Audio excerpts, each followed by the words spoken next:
Alors Hugues, bienvenue pour la deuxième du micro-interview du RATT. Donc tu as été choisi par Robin, notre ami Robin, pour être la deuxième personne interviewée. Mais ma première question sera, que représente ce poste de directeur sportif au sein du club? Ouf, que représente ce rôle? Ben, ça fait 10 ans environ que je fais ça. J'ai repris ce rôle de... Enfin, directeur sportif, c'est un peu un rôle qu'on m'a attribué, j'ai envie de dire, avec les années. C'était plutôt sélectionneur à la base, mais c'est-à-dire que vu qu'on est devenu quand même un assez grand club dans les années qui ont suivi, ben, j'ai endossé la casquette aussi de personnes qui s'occupaient de tout ce qui était sportif. Donc, les sélections, mais il y a des événements qui sont un petit peu extra championnat aussi. Là, j'ai endossé cette casquette-là. Ben, c'est un rôle qui me tient très très à cœur, puisque à partir du moment où j'ai accepté de le faire, je voulais le faire à 100%.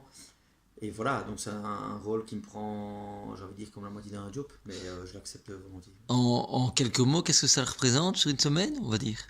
Sur une semaine, c'est difficile de mettre un nombre d'heures là-dessus. J'ai envie de dire que c'est un travail quotidien. Voilà. C'est à partir du moment du dimanche matin jusqu'au samedi soir, et après on est reparti pour le dimanche suivant vers le samedi après. Ici, pour donner un exemple, je sais que j'ai essayé d'avancer un match ici cette semaine, ça ne sera sans doute pas le cas, mais je ne peux pas me permettre d'avancer le match 2 jours avant ou demander au club adverse, parce que sinon c'était quelque chose qui est irréalisable. Alors tu as parlé de ton poste qui était depuis une dizaine d'années. Quelles sont les ambitions du club pour le futur? Où sera le RATT dans 10 ans? Ben, il faut placer le Anden sur la carte du ping belge. Il faut savoir qu'à l'heure actuelle, en termes d'effectifs, je ne parle pas en termes de qualité parce qu'on n'a pas. Je ne sais pas si on a un club qui veut atteindre une qualité certaine, plus que certainement, j'ai envie de dire, la régionale, ça c'est notre ambition parce qu'on a des joueurs pour le faire. Mais est-ce qu'on veut aller plus haut? Ça c'est une question. On a voulu y aller avec nos jeunes créés au club, donc formés au club Paul et Damien.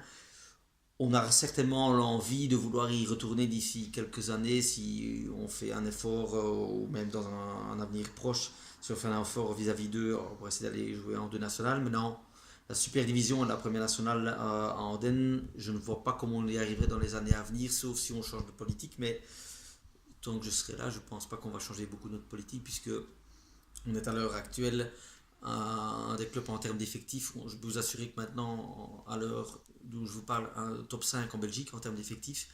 Et nous sommes un des rares clubs de Belgique qui parvenons à garder un tel nombre de joueurs sur la période de 10 ans qui vient d'être écoulée. Alors, on parle quand même beaucoup d'images au club. Que représente ou que doit représenter le RATT au sein du Ping belge, je vais dire. Au sein du ping belge, Oui, ou au sein de la province de Namur, dans un premier temps. je suis assez surpris. Je vais prendre un exemple que j'ai eu tout à l'heure. On a de plus en plus de personnes qui habitent. Alors, c'est du bouche à oreille, hein. On fonctionne aussi avec le passeport en ligne. On fonctionne avec beaucoup d'associations, de clubs sportifs. On fait des démarches afin de recruter beaucoup au niveau des jeunes, moins jeunes. Et j'ai eu deux personnes un peu plus âgées, des adultes qui m'ont sonné tantôt, qui habitent à Leuze, qui aimeraient venir taper la balle et s'entraîner, voilà, chez nous. Et on a également des personnes venant de Oui maintenant, comme ça à gauche, à droite, qui, voilà, je ne sais pas très bien s'ils entendent parler du club, si, je sais pas comment ça se fait, mais en tout cas, on est assez populaire, même à l'heure actuelle, dans toute la zone environnante andenne, et voire même un peu plus loin. Alors, dans les prochaines échéances, on a notamment entendu un premier tour de Coupe de Belgique homme, qu'en est-il? Malheureusement, le premier tour de. Enfin, malheureusement, je pense que c'est heureusement, le premier tour va nous permettre d'accéder au second tour, puisque Antwerp a décidé de déclarer forfait pour, de manière, je ne sais pas, sans doute un problème d'effectif. Donc il n'y aura pas de match le vendredi 12 octobre au club.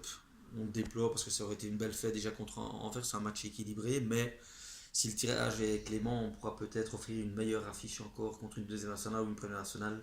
À mon avis, ce sera en décembre. Pas encore d'équipe de super division à ce niveau-là. Je ne sais pas, ça dépend de la quantité du nombre de clubs engagés, mais je pense pas. Alors, question un peu plus personnelle, que représente le ping pour toi? J'ai envie de dire, si on met ton poste de directeur technique un peu à part, sur le côté. Oui, c'est difficile. Enfin, c'est difficile pour moi de ne pas lier les deux à l'heure actuelle, puisque, pardon, quand on, quand on pense on va dire ma carrière entre guillemets, ici était bien plus importante à mes yeux En termes de joueurs, quand j'avais jusqu'à l'âge de 20-22 ans, j'ai envie de dire même jusqu'à 25-26, parce que quand je suis monté série B, là, j'ai quand même mis beaucoup d'accent sur le ping, m'entraînant comme deux fois semaine correctement. Ici, je m'entraîne toujours bien, j'ai envie, mais il y a quelques facteurs extérieurs qui font que je peux être plus nerveux en arrivant à table, moins nerveux en arrivant à table. Au fil des années, ça devient quand même un peu plus gérable avec l'expérience et je sais relativiser les choses, mais j'ai déjà eu des moments très compliqués à gérer. Mais bon, ça fait partie inhérente du poste de sélectionneur, hein, on le sait tous. C'est un poste que j'accepte. Et ma carrière personnelle, enfin, mon défi serait de redevenir série B, même si je sais que je le vaux sur certains matchs et je sais que sur certains autres matchs, ben, je ne joue pas en série B. Donc voilà pourquoi je suis C0 pour l'instant. Qu'est-ce qu'on peut souhaiter au club pandonais d'ici la fin de l'année ou d'ici les deux prochaines années? On va pas se cacher, on vient d'une période extrêmement faste en jouant le titre en 2 national où on avait un club vraiment où je pense que toute la province de Namur, voire même adjacente, nous enviait. Et là, on est revenu dans une ère, on a eu une période d'un an ou deux creuse, forcément à cause des départs, à cause d'un peu d'une ambiance un peu morose comme ça. Et maintenant, on est revenu en faisant du bon travail avec une équipe d'entraîneurs très sérieuse. J'ai mis des choses en place qui, pour le moment, fonctionnent pas très mal, et j'insiste pour que ceci continue. Je pense que le message qu'on veut faire passer dans notre club, c'est que l'amusement est primordial, la camaraderie est très importante, c'est toujours ce qui a caractérisé le club d'Andenne.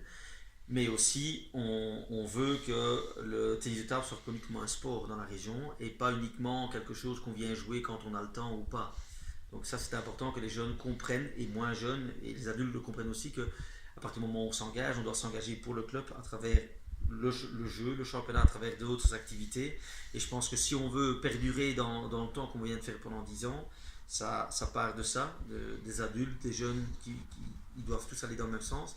Ça part en deuxième lieu aussi de faire intégrer, comme on a Maxime Depaye, comme on a Samuel Duarte ici qui n'y est pas encore, mais des jeunes dans le comité, des jeunes qui se responsabilisent et qui permettent de remplacer, par exemple, Vincent Malher, notre président, a très très bien remplacé Yves Prudhomme, il fait encore un très très bon boulot. On a une équipe de comité maintenant renforcée avec des hommes de terrain, et donc le tout va dans un bon sens.